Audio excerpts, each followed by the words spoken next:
저를 걱정해 주시고 조언해 주신 모든 분들께 감사 말씀드립니다. 여러분도 아시겠지만 얼마 전에 여수에서 층간소음을 참다 못해서 살인사건이 발생했습니다. 그걸 보니까 참 안타까운 게 그분도 4년인가 5년 동안 계속 층간소음 때문에 고생을 하셨는데 윗집에 계신 분들하고 대화도 안 되고 이렇게 주의를 많이 주셨나 봐요. 그렇게 했는데도 윗집은 늘 그렇게 새벽 시간대 시끄럽게 하시고 스트레스가 막 쌓이고 너무너무 힘들어가지고 감정을 제어 못하고 이렇게 폭발하신 것 같습니다. 제가 그분의 행동을 옹호하는 것은 아니지만 층간소음 피해자가 그 가해자가 되셨다는 게 너무 가슴이 아픕니다. 저도 층간소음을 겪으면서 머릿속으로 별별 잔인한 생각들을 다 해왔습니다. 현관문 열고 나가려다가도 제 가족을 생각하고 제 미래를 생각해서 참아내고 속은 썩어 들어가고 층간소음을 겪으시는 분들은 다 아실 겁니다. 도저히 이거는 해결할 수도 없고 층간소음을 내는 가해자분들은 우리 아랫집 피해자분들의 마음을 절대 알 수 없다는 거. 단 하루만이라도 저희들하고 바꿔서 생활을 해보시면 아마 느끼실 텐데 말이죠. 여수 층간소음 살인사건으로 인해서 저에게 또 인터뷰 요청이 왔었습니다. 인터뷰했던 영상을 올려드리도록 하겠습니다. 아무리 층간소음으로 고통을 받으시더라도 살인은 절대 안 됩니다. 폭력도 안 됩니다. 삼가 고인의 명복을 빕니다. 그날의 흔적이 고스란히 남아있는 사건 현장.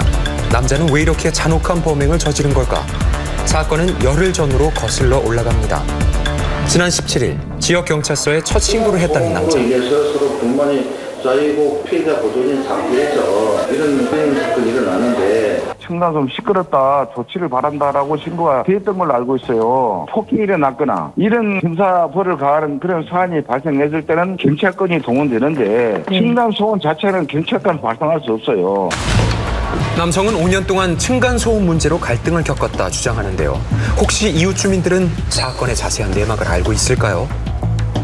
전에도 싸우거나 그런 걸 보신 적 있으세요? 조금 안 좋다는 말은 좀 듣긴 했는데 제가 듣기로는 뭐 쓰레기 봉투 같은 것도 던져놓고 가고 그랬다 그러더라고요. 누가요? 사고 치신 분이. 옆집도 병문을 뭐 치고 그랬다고 하더라고요. 많이 힘들었다고. 애들이 그림을 좋아해서 그림 그리고 앉아있는데도 뛴다고 뭐라고 하고 사업만 하더라도 뭐 쫓아오고 그랬다고 하더라고요. 행패가 심해가지고 CCTV가 있었다고 하네요. 불안한 마음에 따로 CCTV까지 설치했다는 피해 주민. 와가지고 중재 요청은 그런 게 없어요. 입주민들도 층간소음이 뭐 해결 안 되고 미는 세대가 있어요. 사람들이 그쪽에 적용을 시행돼도 걸리죠. 적절하게 구제해 줄 수 있는 법적 절차가 없다는 게 문제예요. 층간소음 이웃사회 센터에다가 소음 측정하기 위해서 상담 신청을 하면 이미 집에서는 지금 소음 측정한다는 것을 알게 되면 소리를 덜 낼 수도 있고 최소한 6개월에서 9개월은 걸려야 돼요. 그런 또 이 문제가 있는 거죠. 층간소음에 앙심을 품고 계획적으로 범행을 저질렀다고 진술한 가해자. 이 사건을 두고 인터넷의 커뮤니티에서는 의견이 분분한 상황입니다. 그런데 특히 눈에 띄는 건 자신이 겪은 층간소음 경험담을 토로하는 글들이 많다는 거죠.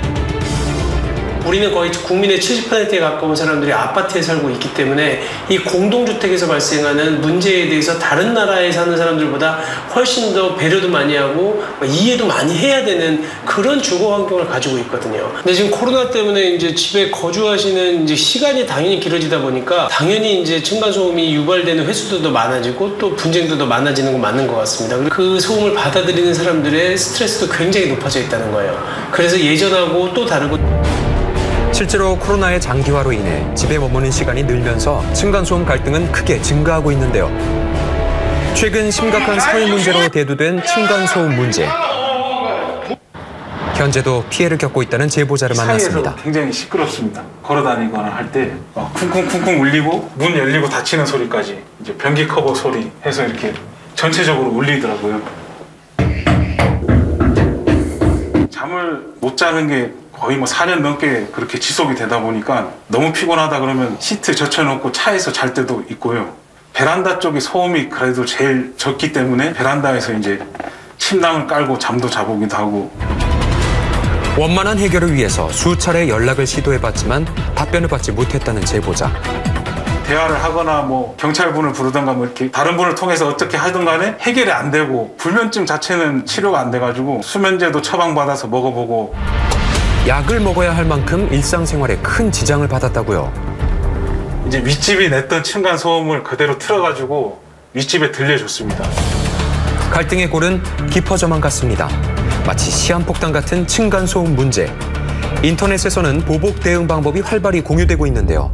이런 선택을 할 수밖에 없는 이유는 뭘까? 새벽에도 피아노, 낮에도 피아노, 계속 피아노만 쳤어요, 이 사람이. 그리고 올라가도 항의했는데 아니라고 그러는데 내려가면 또 피아노 소리 나고. 이거를 한 2년 정도 겪었죠. 그냥 매사가 멍해요, 진짜로. 작은 소리에 놀라고. 일상생활이 너무 힘들거든요. 그때부터 제가 이제 안마기 쓰고 우퍼 틀고 별걸 다 했어요.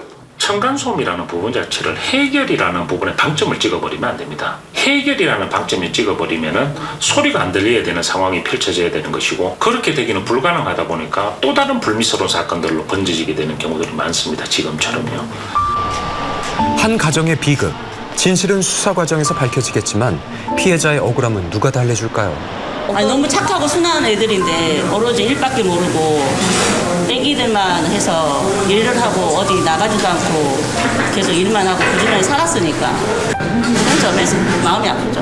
특별한 이유에서 살인이 정당화돼서는 안 되잖아요. 더 이상 안타까운 죽음이 없기를 주민들은 바랍니다.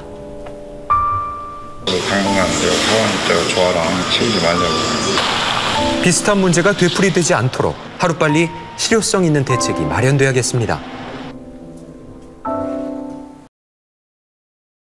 아무리 층간소음으로 고통을 받으시더라도 살인은 절대 안 됩니다. 폭력도 안 됩니다. 삼가 고인의 명복을 빕니다.